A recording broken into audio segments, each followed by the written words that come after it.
स्वामीओम सर्वांना.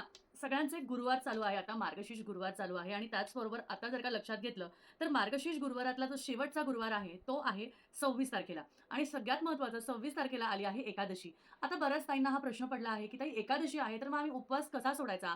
शेवटचा गुरुवार आहे, मग उद्यापन कसं करायचं? आम्हाला एकादशीचा उपवास असतो किंवा आम्हाला एकादशीचा उपवास नसतो, मग त्या दिवशी उद्यापन करायचं का? नैवेद्याला काय करायचं? उद्यापन कधी करायचं? काय करू शकतो? खूप प्रश्न, म्हणजे खूपच प्रश्न. तर सगळ्यात महत्त्वाचं बघा, हे जे मार्गशीर्ष गुरुवाराचे जे उपवास असतात हे फक्त वाराप्रमाणे असतात. त्याच पद्धतीचे जे काही वारांचे उपवास असतात त्याला वारानुसारच आपल्याला उद्यापन किंवा सुरुवात ही जी आहे ती करावी लागते. आता शेवटचा गुरुवार हा 26 तारखेला आलेला आहे, ज्या दिवशी एकादशी आहे. तर तुम्हाला उद्यापन जो आहे तो त्याच दिवशी करायचा आहे. आता बऱ्याच ताईंना शेवटचा गुरुवार जर का नाही मिळाला, समजा पिरियड्समुळे किंवा काही प्रॉब्लेममुळे, तर त्यांनी पुढच्या गुरुवारी त्याचं उद्यापन करावं. पण तुमच्याकडे तो आहे, तुम्ही त्या दिवशी पूजा करणार आहात, पण तुम्ही एकादशी आहे म्हणून उद्यापन करणार नाही असं करू नका. कारण एकादशी जरी असली तरी त्या वाराला महत्त्व आहे, कारण तो शेवटचा गुरुवार आहे आणि शेवटच्या गुरुवारीच आपल्याला उद्यापन करायचं असतं.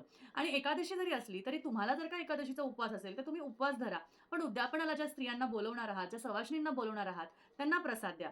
त्याचबरोबर तुम्हाला जो उपवास आहे तो तुम्ही दुसऱ्या दिवशी शुक्रवारी सोडू शकता. आणि ज्या ताईंना एकादशीचा उपवास नाहीये, त्यांनी रेग्युलर पद्धतीने संध्याकाळी आपली आरती, पूजा, उद्यापन सगळं झालं की त्यांचा उपवास जो आहे तो सोडू शकतात. साध्या सोप्या गोष्टीला खूप कॉम्प्लिकेटेड करू नये आणि साध्या पद्धतीने आपले मार्गशीर्ष गुरुवारातले सगळे गुरुवार आपण जे करणार आहोत त्याला व्यवस्थित साजरे करावे.